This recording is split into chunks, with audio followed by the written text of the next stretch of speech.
అవుతుందంటే నేను safety audit చేయమని వచ్చిన రోజు నుంచి నేను అందరిని అడుగుతా ఉన్నాను. ఒక ఇష్యూ ఏముందంటే సేఫ్టీ ఆడిట్ అంటే ఈ యజమానులు భయపడిపోయే స్థాయికి వెళ్ళిపోయారు. వాళ్ళని కొంత ఎడ్యుకేట్ చేయాల్సిన అవసరం ఉంది. ఇప్పుడు ఎనీ టైం సేఫ్టీ ఆడిట్ అనగానే మా పరిశ్రమలు మూసేస్తారా, లేదంటే ఏం జరుగుతాయి, ఎలాంటి రిపోర్ట్స్ ఉంటాయంటే there are lot of gaps in safety ఇష్యూస్లో చాలా గ్యాప్స్ ఉన్నాయి. సో అందుకని నేనేం చెప్పానంటే ఇండిపెండెంట్గా పిలవండి. నేను ఆల్రెడీ ఒక రౌండ్ ఆఫ్ మీటింగ్స్ నేను పారిశ్రామికవేత్తలతో చేశాను, ఎస్పెషల్లీ వైజాగ్ ఏరియాలో. హిందుస్థాన్ మన షిప్పింగ్ యార్డ్ వాళ్ళతో కూర్చోబెట్టి నేనేం చెప్పానంటే, మీరు ఎన్ని చర్యలు తీసుకుంటారు పనిచేసే వాళ్ళకి కానీ పొల్యూషన్ కంట్రోల్ నామ్స్కి సంబంధించి మీరు ఎలాంటి చర్యలు తీసుకుంటున్నారు మాకు వివరించండి అంటే, మేము వాళ్ళు గతంలో కంటే ఇప్పుడు బాగా చేస్తూ ఉంటాను, కానీ they are not to the satisfactory level. ఇప్పుడు ఒకేసారి మనం ఈ పొల్యూషన్ ఇవన్నీ మన ఈ నామ్స్ అన్నీ పెడితే ఇండస్ట్రీ షుడ్ కమ్ ఫార్వర్డ్. అంటే ఇది నేను ప్రత్యేకించి చాలా రోజుల నుంచి నేను కోరుకుంటా ఉన్నాను. నేను ప్రత్యేకించి మరీ చెప్తున్నాను. ఇప్పుడు అంటే నేను ఎందుకు కొంత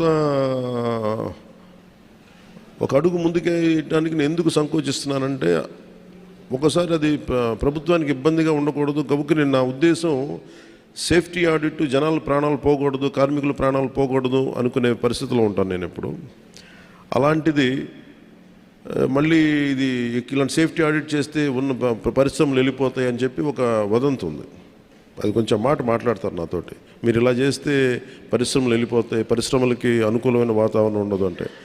నా ఉద్దేశం ఏంటంటే, అది కనీస భద్రత అనేది పరిశ్రమలు ఇవ్వాల్సింది కదా. నేను పరిశ్రమల్లో ఇంక్లూడింగ్ ఆక్వా వాళ్ళకు కూడా చెప్పాను.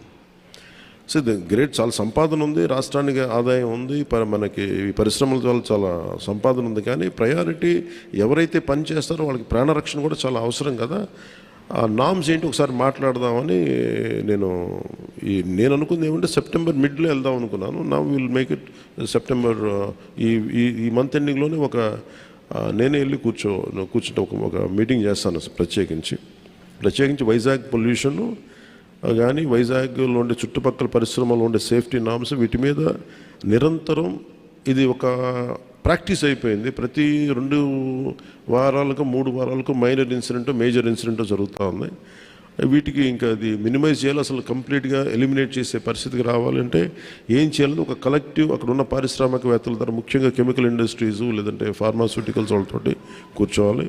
అలాగే ఫార్మాస్యూటికల్ ఇండస్ట్రీస్ కూడా ఎఫ్లూయెన్స్ 2,2 కిలోమీటర్ల లోపలికి వదిలేస్తూ ఉంటున్నారు, కానీ దానిలో కూడా చాలా ఇబ్బందులు ఉన్నాయనేది చెప్తా ఉన్నారు. వీటి మీద ఒక క్లీన్ సేఫ్టీ మన పొల్యూషన్ ఆడిట్ అయితే జరగాలి. అది we will take it forward. ఎందుకంటే ఇది చాలా బాధ కలిగిస్తుంది. ప్రతిసారి చనిపోవటం, సంతాపం ప్రకటించడం, లేదంటే ఎక్స్గ్రేషియా ఇవ్వటం, ఇది ఒక ప్రాణాలకి ఒక విలువ లేకుండా అంటే ఇస్తున్నాం, కానీ అది లోపల చాలా కలిచేసేది, బాధేస్తుంది.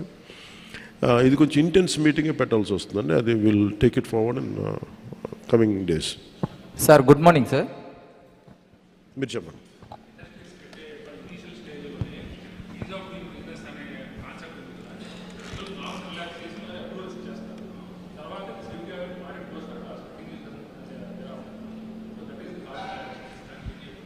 ఇది నేను రాగానే అదే అడిగేదాన్ని. ఇదివరకు అంటే ఈజ్ ఆఫ్ ఇప్పుడు మన ఆర్థిక సంస్కరణలో భాగంగానే is of doing business is the major cause for it.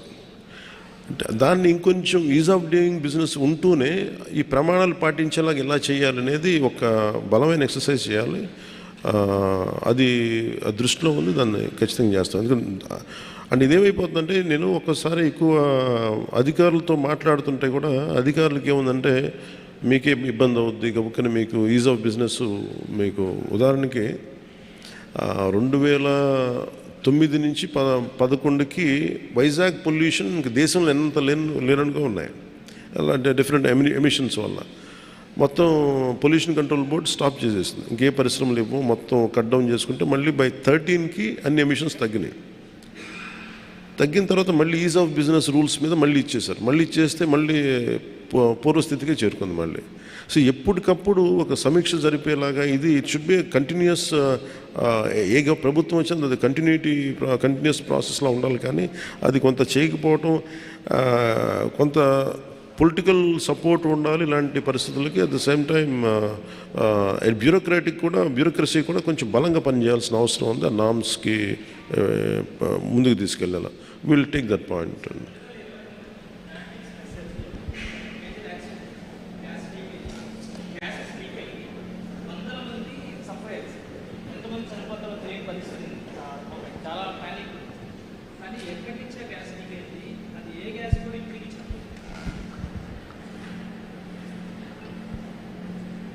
Brandix మొన్న కూడా జరిగింది.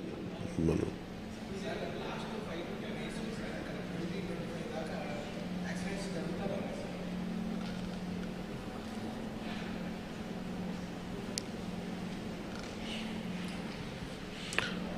ఇది we are very clear about environmental. And ఇదేంటంటే మనం సమిష్టిగా అందరం ఆలోచించాల్సింది, పరిశ్రమలు కావాలి, పర్యావరణాన్ని సమతుల్యతను పాడవని పరిశ్రమలు కావాలి. దానికి ఏంటంటే ఒక్క వ్యక్తి ఒకళ్ళు కాదు, కానీ దీంట్లో అందరి బాధ్యత ఉంది. సో దీన్ని వచ్చే 3 నెలల్లో మేము ఖచ్చితంగా దీనికి ఒక కార్యాచరణ చేయాలి.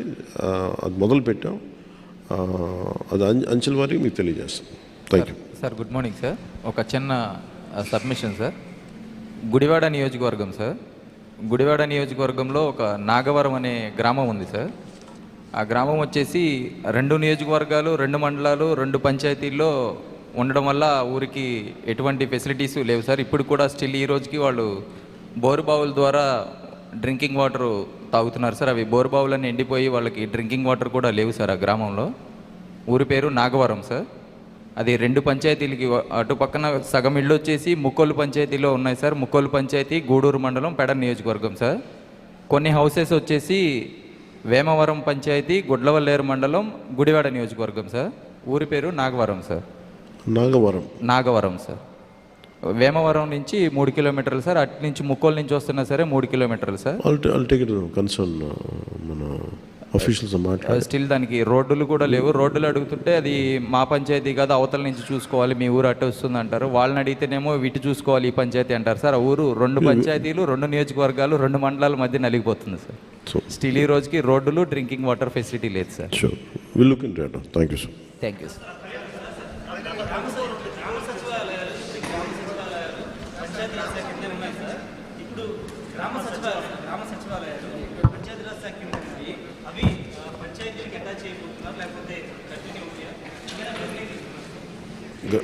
గ్రామ సచివాలయం దాని మీద డిస్కషన్ జరుగుతుంది. ఏది అప్రోప్రియేట్ ఉంటే దాన్ని ముందుకు తీసుకెళ్తాం. దయచేసి మీరందరూ ఒక ముగింపు వాక్యంగా,